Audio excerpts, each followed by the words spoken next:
Good morning dear students. आज के इस लेक्चर में हम कॉम्पटन इफेक्ट तथा कॉम्पटन शिफ्ट का डेरिवेशन देखेंगे। हिंदी में कहेंगे कॉम्पटन प्रभाव एवं कॉम्पटन शिफ्ट के सूत्र की व्युत्पत्ति। सबसे पहले हम देखते हैं कि कॉम्पटन प्रभाव क्या होता है। जब एक्स किरणें किसी लक्ष्य से प्रकीर्णित होती हैं तो प्रकीर्णित किरणों की जो तरंग दैर्घ्य है वो आपतित किरणों की तुलना में अधिक पाई जाती है। यह जो प्रभाव है या फिर यह जो घटना है वो क्या कहलाती है? कॉम्पटन प्रभाव कहलाती है। चलिए इसको लिख लेते हैं।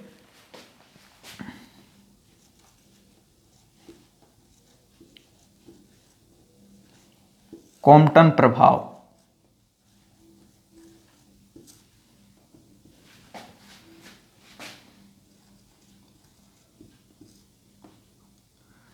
जब एक्स किरणें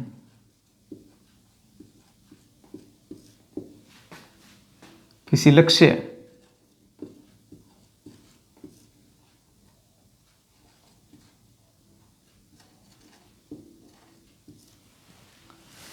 यानी टारगेट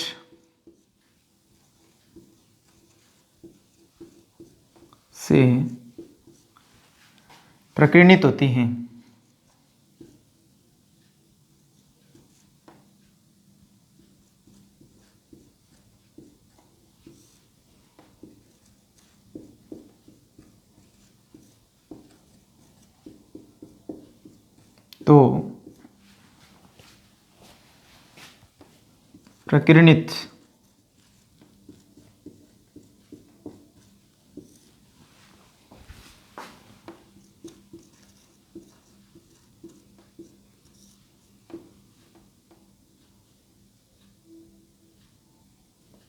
तो प्रकीर्णित किरणों की तरंग दैर्घ्य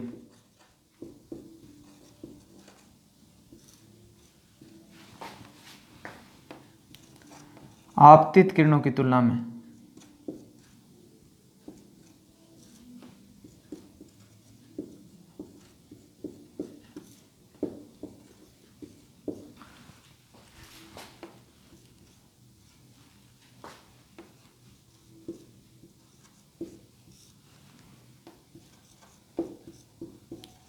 अधिक पाई जाने की घटना को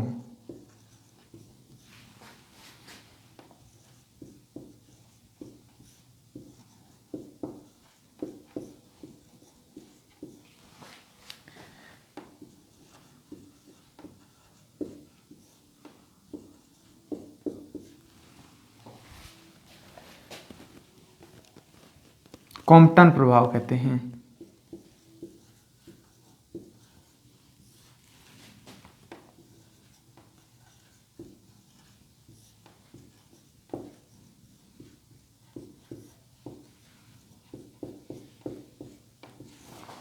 अर्थात जब एक्स किरणें किसी लक्ष्य यानी टारगेट से प्रकीर्णित होती हैं तो प्रकीर्णित किरणों की तरंग दैर्घ्य आपतित किरणों की तुलना में अधिक पाई जाती है या अधिक पाए जाने की घटना को क्या कहते हैं?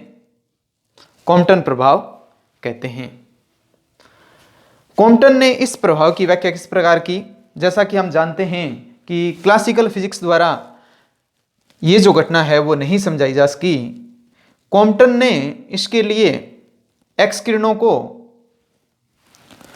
जब वो टारगेट से टकराती हैं तो ऊर्जा के पैकेट के रूप में गति करते हुए माना, जिनको हम क्या कहते हैं? फोटोन कहते हैं। यानी जब फोटोन किसी टारगेट से टकराते हैं तो उनकी ऊर्जा क्या होती है? अक्षय होती है। और ये जो ऊर्जा है वो किसको दे देते हैं? इलेक्ट्रॉन को दे देते हैं, जो कि गतिज ऊर्जा के रूप में देखने को मिलती है। जितनी ऊर्जा अक्षय होती है उसके अकॉर्डिंग उसकी वेवलेंथ भी बढ़ जाती है। यानी ऊर्जा कम होगी तो आवृत्ति क्या होगी? कम हो जाएगी और तरंग दैर्घ्य बढ़ जाएगी। जैसा कि आप इस चित्र में देख रहे हैं, कॉम्पटन ने यह माना कि परमाणु में जो इलेक्ट्रॉन होते हैं वो फोटोनों के द्वारा, एक्स किरण जिनको हमने फोटोनों के रूप में माना है, इन फोटोनों के द्वारा परमाणु के जो इलेक्ट्रॉन हैं वो मुक्त इलेक्ट्रॉन के रूप में देखे जाते हैं। जैसा कि आप चित्र में देख रहे हैं, ये एक इलेक्ट्रॉन है और इससे न्यू आवृत्ति का एक्स किरण फोटोन है, वो एक्स किरणों का कोई क्या है, फोटोन है। एक्स किरणों को हमने फोटोन के रूप में माना है, तो हम ये कह सकते हैं कि ये फोटोन है वो एक इलेक्ट्रॉन से टकराता है, जिसका रेस्ट मास क्या है, विराम द्रव्यमान क्या है, m नोट है। जब ये इससे टकराता है तो कुछ ऊर्जा इलेक्ट्रॉन को दे देता है, जिससे इलेक्ट्रॉन की ऊर्जा, गतिज ऊर्जा जो पहले क्या थी, शून्य थी, अब ऊर्जा गतिज ऊर्जा के रूप में देखने को मिलती है। जो ऊर्जा फोटोन की कम होती है वो तरंगदैर्घ्य बढ़ने के रूप में प्रेक्षित की जाती है। यानी ऊर्जा अगर कम होगी तो आवृत्ति क्या होगी, कम होगी, अकॉर्डिंगली तरंगदैर्घ्य बढ़ जाएगा। तो ये जो प्रभाव है वो क्या कहलाता है, कॉम्पटन प्रभाव कहलाता है। यानी कॉम्पटन ने इस प्रभाव की व्याख्या एक्स किरणों को ऊर्जा के क्वांटा अर्थात फोटोनों के रूप में मान करके की। अब हम इसका डेरिवेशन देखते हैं कि कॉम्पटन शिफ्ट है, यानी तरंगदैर्घ्य में जो विस्थापन है वो कितना आता है। जैसे यहाँ तरंगदैर्घ्य लैम्डा है और यहाँ तरंगदैर्घ्य बढ़कर कितना हो गया, लैम्डा डैश हो गया। तो हम ये डेरिवेशन अब देखेंगे कि ये जो अंतर है लैम्डा डैश माइनस लैम्डा, ये कितना आता है। इसके सूत्र की क्या करेंगे, व्युत्पत्ति करेंगे।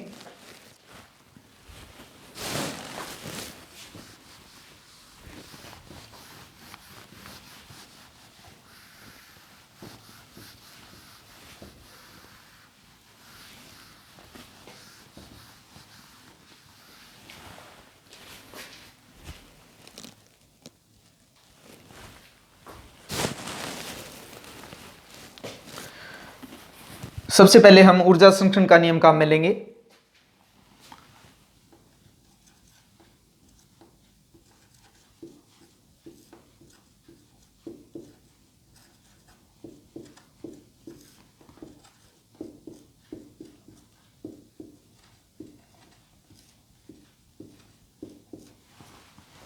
ऊर्जा संरक्षण के नियम से हम क्या देखते हैं कि ये जो टक्कर हुई है एक प्रकार से या प्रकीर्णन हुआ है, इससे पहले कणों की ऊर्जा क्या है तथा उसके बाद में कितनी है। पहले इस फोटोन की ऊर्जा कितनी हो जाएगी, न्यू आवृत्ति का फोटोन है तो इसकी ऊर्जा क्या होगी, एच न्यू, तथा रेस्ट मास कितना है इलेक्ट्रॉन का, एम नोट है, तो इसकी ऊर्जा कितनी हो जाएगी, एम नोट सी स्क्वायर। यहां इलेक्ट्रॉन अब रेस्ट में है टक्कर से पूर्व, और जैसे ही फोटोन इससे टकराता है तो इलेक्ट्रॉन इधर निकल जाता है। ये एंगल हम मान लेते हैं कि थीटा है, तथा फोटोन का प्रारंभिक दिशा के साथ, प्रारंभिक जो गति की दिशा थी उसके साथ बनाया गया कोण हम फाई मान लेते हैं। तो टक्कर से पूर्व फोटोन की ऊर्जा कितनी होगी, एच न्यू, तथा इलेक्ट्रॉन की ऊर्जा कितनी होगी, एम नोट सी स्क्वायर, तथा टक्कर के पश्चात फोटोन की ऊर्जा हो जाएगी एच न्यू डैश, क्योंकि आवृत्ति कितनी हो गई, न्यू डैश हो गई, तथा इलेक्ट्रॉन की जो ऊर्जा है वो क्या हो जाएगी, इलेक्ट्रॉन का द्रव्यमान कितना है, m है, तो m द्रव्यमान, m द्रव्यमान क्यों, m नोट क्यों नहीं। देखिए जब कोई वस्तु गति करती है तो उसका द्रव्यमान है वो परिवर्तित हो जाता है, जो कि हम अगले पेपर में देखेंगे। आपेक्षिकता के विशिष्ट सिद्धांत की जब बात करेंगे तो उसमें ये प्रभाव देखने को मिलेंगे, तो इसकी चर्चा हम बाद में करेंगे। कहने का मतलब जब वस्तु गतिशील होती है तो उसका द्रव्यमान पहले की तुलना में अलग हो जाता है, बढ़ जाता है। तो ये जो द्रव्यमान है इसके कोरस्पॉन्डिंग जो एनर्जी होगी वो क्या होगी, mc स्क्वायर होगी। तो इस समीकरण को कैसे लिखेंगे हम, H nu minus H nu dash plus M note C square बराबर एम सी स्क्वायर। जैसा कि हम जानते हैं कि किसी भी प्रकार की टक्कर हो, चाहे कोई भी टक्कर हो, उसमें संवेग क्या रहता है, सदैव ही संरक्षित रहता है। तो अब हम संवेग संरक्षण का नियम लगाएंगे। और दूसरी बात, संवेग संरक्षण, संवेग तो संरक्षित रहता ही है, साथ ही उसके कंपोनेंट भी क्या रहते हैं, संरक्षित रहते हैं। तो एक्स अक्ष दिशा में संवेग संरक्षण के नियम से देखें तो जैसा कि हमने कहा कि जो संवेग है उसके कंपोनेंट भी क्या रहते हैं, यानी कंपोनेंट में भी जो संवेग संरक्षण का नियम है वो लागू होता है।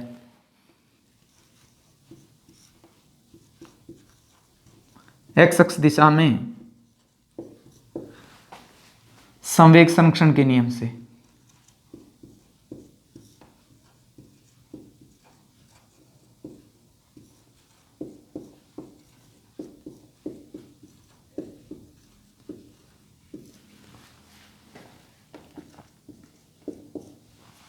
देखिए एक्स अक्ष दिशा में संवेग देखेंगे अब हम, लेकिन न्यू आवृत्ति के फोटोन का संवेग होगा कितना।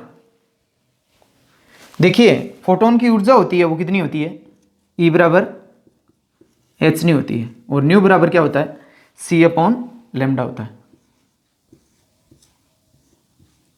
और दे ब्रोगली के सिद्धांत से लैम्डा क्या होता है, लैम्डा होता है H अपॉन P। तो यहां पर लैम्डा की वैल्यू रखें तो क्या मिलेगी, एच सी, लैम्डा की वैल्यू आ जाएगी H अपॉन P।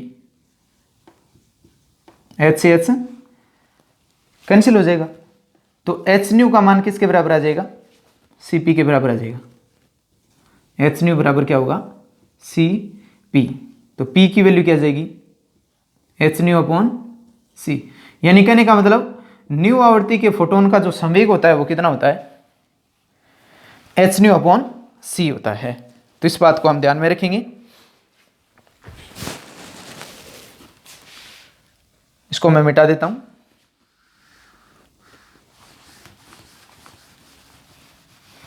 देखिए फोटोन के चलने की दिशा क्या है, ये है। इस दिशा का एक्स अक्ष के साथ बनाया गया कोण कितना है, 0 डिग्री है। यानी इस दिशा में फोटोन चल रहा है और इसी दिशा में एक्स अक्ष है, तो कोण कितना होगा, 0 डिग्री होगा। तो इसके संवेग का जो एक्स कंपोनेंट है वो कितना आएगा, उसकी दिशा में घटक ले लेंगे, क्या आएगा, एच न्यू अपॉन सी कोस 0 डिग्री प्लस इस इलेक्ट्रॉन का संवेग कितना होगा, इलेक्ट्रॉन चूंकि स्थिर है इसलिए संवेग क्या होगा, 0 होगा। और टक्कर के पश्चात संवेग की बात करें तो इस फोटोन का संवेग कितना हो जाएगा, एच न्यू डैश अपॉन सी। हमें एक्स कंपोनेंट लेना है इसका, एच न्यू डैश अपॉन सी, यानी इसके संवेग का एक्स कंपोनेंट, एक्स अक्ष की दिशा में घटक, तो कितना आ जाएगा, कोस फाई।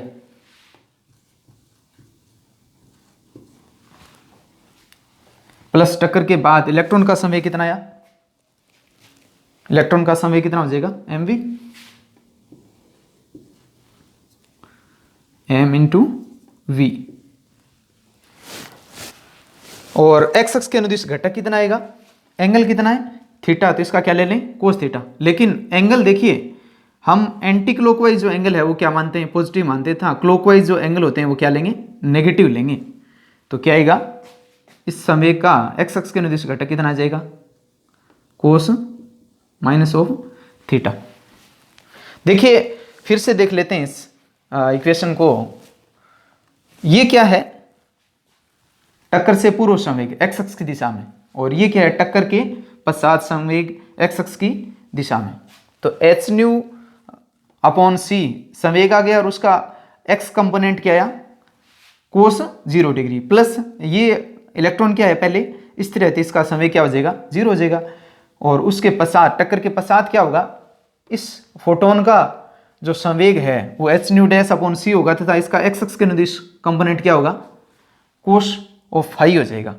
प्लस इस इलेक्ट्रॉन का जो संवेग है वो कितना है, एम वी है, और इसका एक्स अक्ष के अनुदिश कंपोनेंट क्या हो जाएगा, इस दिशा में एंगल कितना है, ये कोस के साथ ले लेंगे इसको, क्या है, एंगल माइनस थीटा है, क्योंकि अब जो एंगल एंटी क्लॉकवाइज है उसको तो पॉजिटिव मान रहे थे, क्लॉकवाइज जो एंगल है उसको क्या मानेंगे, नेगेटिव मानेंगे।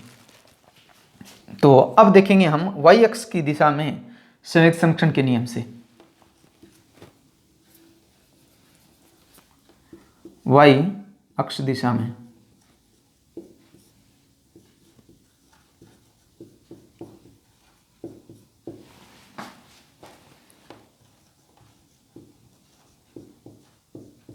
संवेग संरक्षण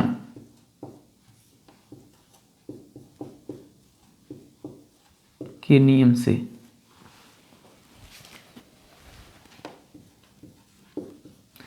वाई अक्ष दिशा में संवेग लेना है तो हम कोश की जगह क्या कर देंगे, सिर्फ साइन कर देंगे, तो वाई कंपोनेंट आ जाएंगे सभी के। क्या आ जाएगा, H nu upon c sine 0 degree plus electron क्या है, स्थिर है, और h nu dash upon c sine five plus M v sine minus theta. यानी कहने का मतलब वाई एक्स की दिशा में जो कंपोनेंट लेने हैं वो आसानी से लिए जा सकते हैं। अगर हम कोस को किससे रिप्लेस कर दें, साइन से रिप्लेस कर देंगे, तो किस दिशा में कंपोनेंट आ जाएंगे, संवेग के वाई दिशा में कंपोनेंट आ जाएंगे। लेकिन ये ध्यान रखें कि एंगल क्या होगा, हमने क्लॉकवाइज मापा है, इसलिए एंगल क्या रहेगा, माइनस ऑफ थीटा रहेगा।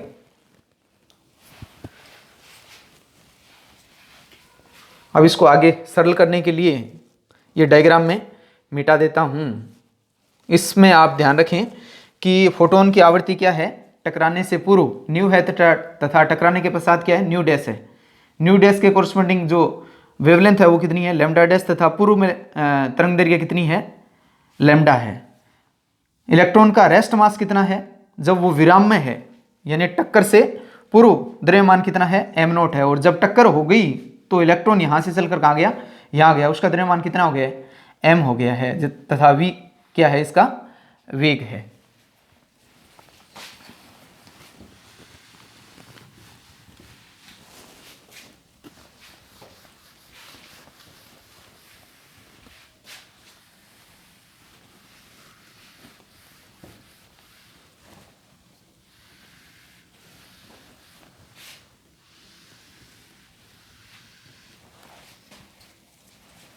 ये समीकरण 1 मान लेते हैं, ये 2 तथा ये 3, इनको सरल करते हैं। पहले समीकरण है हमारे पास, इसको मैं यहां लिख देता हूं, H nu minus H nu dash plus M note C square बराबर एम सी स्क्वायर। दूसरी इक्वेशन हमारे पास आई, H nu upon C, cos zero की वैल्यू क्या होती है, 1 होती है, बराबर H nu dash upon C cos of phi plus M V cos theta, क्योंकि कोस माइनस ऑफ थीटा क्या होता है, कोस ऑफ थीटा होता है। क्योंकि हम कहाँ आ गए, चौथे क्वाड्रेंट में आ गए, एंगल नेगेटिव होने के कारण, तो चौथे क्वाड्रेंट में कोस क्या होता है, पॉजिटिव होता है।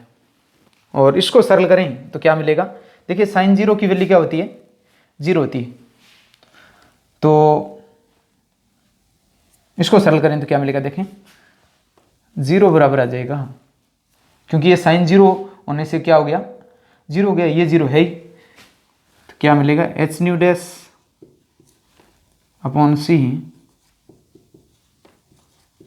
Sign five minus m v sine theta, क्योंकि साइन माइनस थीटा क्या होता है, माइनस साइन थीटा होता है। चौथे क्वाड्रेंट में साइन जो होता है वो क्या होता है, नेगेटिव होता है, यानी साइन माइनस थीटा क्या लिखेंगे हम, sine minus of theta minus sine theta, और यहां क्या लिखा है, cos minus of theta cos of theta, ये मान के चलेंगे हम।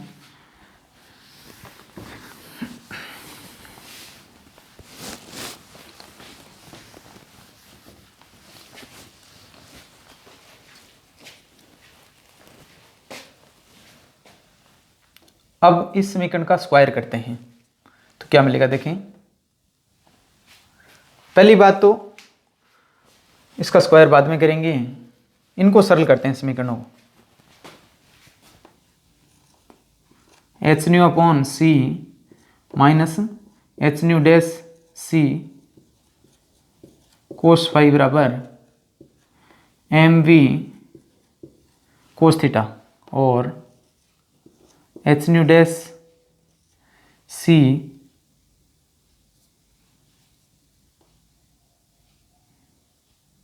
साइन फाई बराबर क्या आ जाएगा एम वी, ये वी है, एम वी साइन थीटा। मैंने इसको पक्षांतरित कर दिया तो एच न्यू अपॉन सी, ये इधर जाएगा तो माइनस हो जाएगा H nu dash upon C कोस फाई बराबर रह जाएगा एम वी कोस थीटा तथा यहाँ क्या रह जाएगा H nu dash upon c sine phi. कहने का मतलब ये जो पहली समीकरण थी इसमें 4 पद थे, उसमें मैंने इस तरफ बराबर के इस तरफ जो वैल्यू रखी है वो m वाली रखी है। यहाँ भी देखिए m वाली वैल्यू है और यहाँ भी m जिसमें है वो पता है वो मैंने बराबर के इस तरफ रखा है। तो आप भी इस बात का ध्यान रखें, डेरिवेशन हल करना क्या हो जाएगा, आसान हो जाएगा। अब इसका क्या करेंगे, वर्क करेंगे इस समीकरण का। तो इसको एक पद मान लेते हैं एक बार, क्या आएगा H nu minus H nu dash, ध्यान रखें ये न्यू है,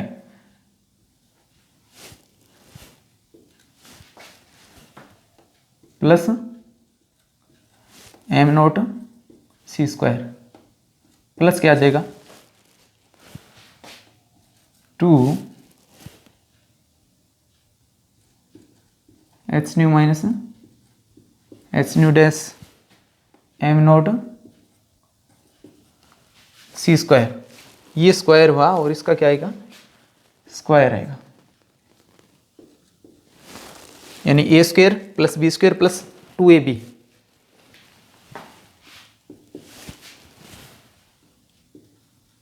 M square C raise to 4, यानी क्या किया है मैंने दोनों तरफों का वर्ग, दोनों तरफ है बराबर की, उसका क्या किया है वर्ग किया है।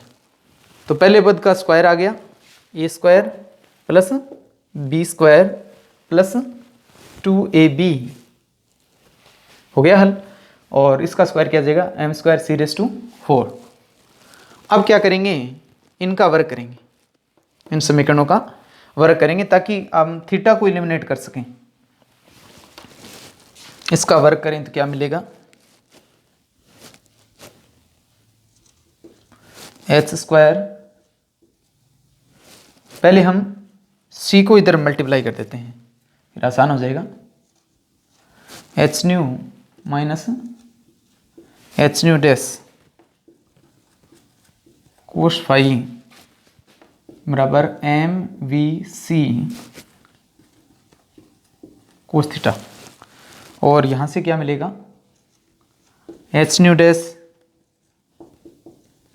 साइन फाई बराबर आ जाएगा M V C sine theta. अब क्या करेंगे, थीटा को एलिमिनेट करने के लिए दोनों का वर्ग करके जोड़ देंगे। तो इसका वर्ग करें तो क्या आया देखें H nu minus H nu dash cos phi का square plus H nu dash sine phi का स्क्वायर, और इसका वर्ग करेंगे इसका वर्ग करेंगे जोड़ेंगे तो क्या कॉमन आएगा M square V square C square, bracket में क्या रह जाएगा cos square theta plus sine square theta, जो कि क्या होता है 1 होता है। तो मैं सीधा ही लिख देता हूँ M square V square C square. इसको आगे फिर से आगे सरल कर लेते हैं, क्या आएगा H square nu square plus H square nu dash square cos square phi minus 2h square nu nu dash cos phi, यानी A square plus B square minus 2ab plus क्या आएगा H square nu dash square sine square phi बराबर चल रहा है M square B square C square.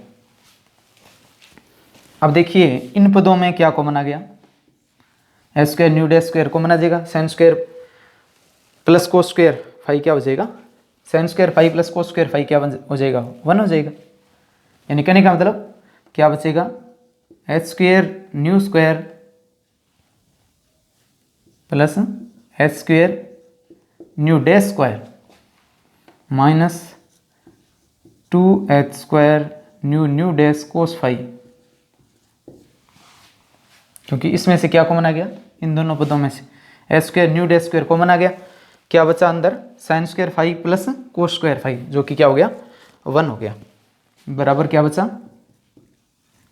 M square V square C square. देखिए last में term कौन सी चल रही है, एम की चल रही है और यहां भी किसकी है, एम की।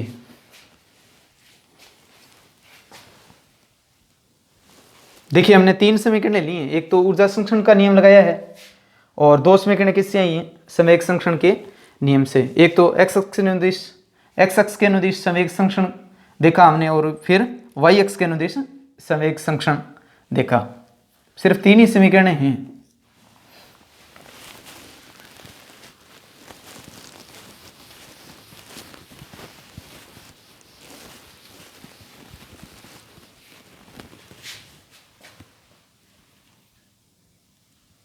इसका स्क्वायर करते हैं,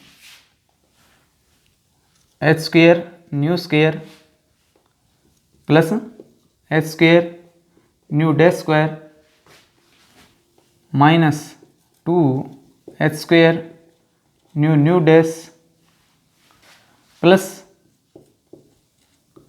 M note square C raise to 4 plus 2h को हम ले लेते हैं nu minus nu dash M note C square बराबर आ जाएगा M square C raise to 4। इसका होल स्क्वायर ओपन कर दिया, A square plus B square minus 2ab और बाकी की टर्म जो की त्यों लिख दी। इसके बाद ये समीकरण है हमारे पास,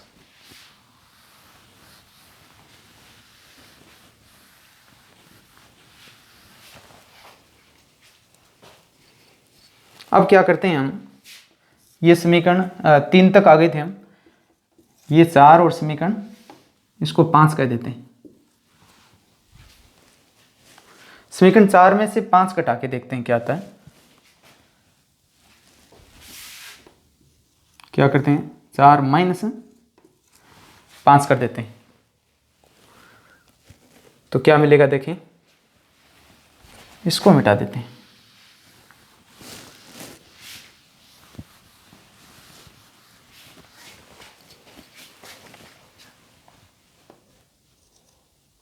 H square nu square plus H square nu dash square minus 2h square nu dash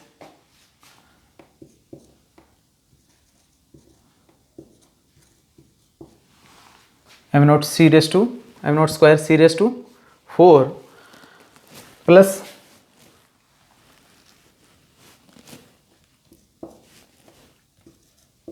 to H nu minus nu dash M note C square. इसमें से इसको घटाना है तो बराबर की इस तरफ, तो ये तो मैंने लिख दिया पद पूरा, ये बड़ा घटा देते हैं minus H square nu square minus H square nu dash square, ये हो जाएगा प्लस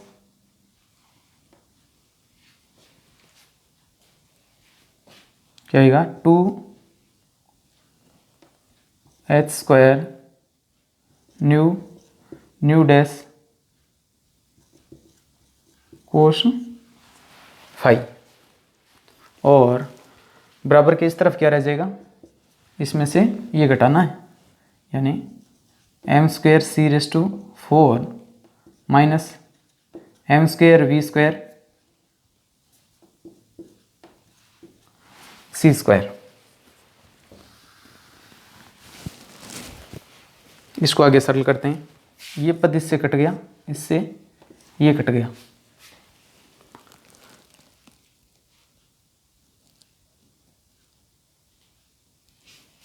देखिए इसको आगे सरल करते हैं, क्या मिलेगा,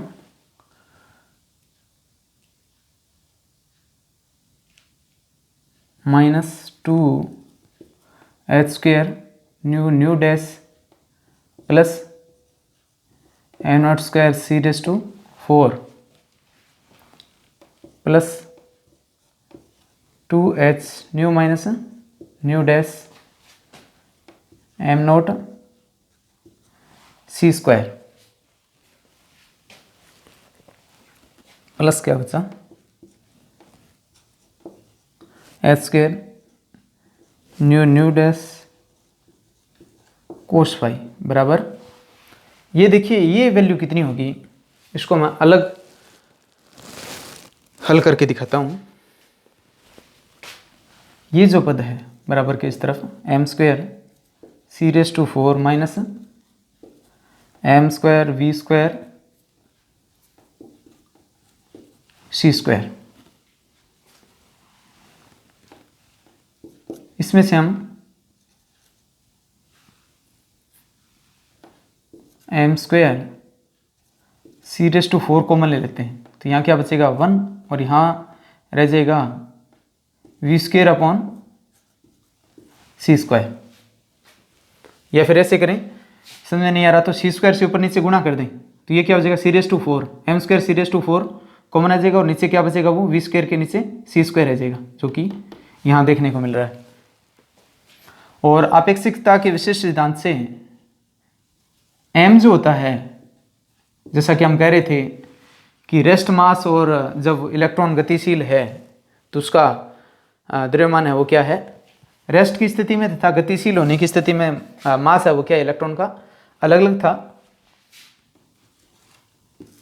रेस्ट मास और गतिशील होने की स्थिति में जो मास होता है उसमें जो रिलेशन होता है वो ये होता है,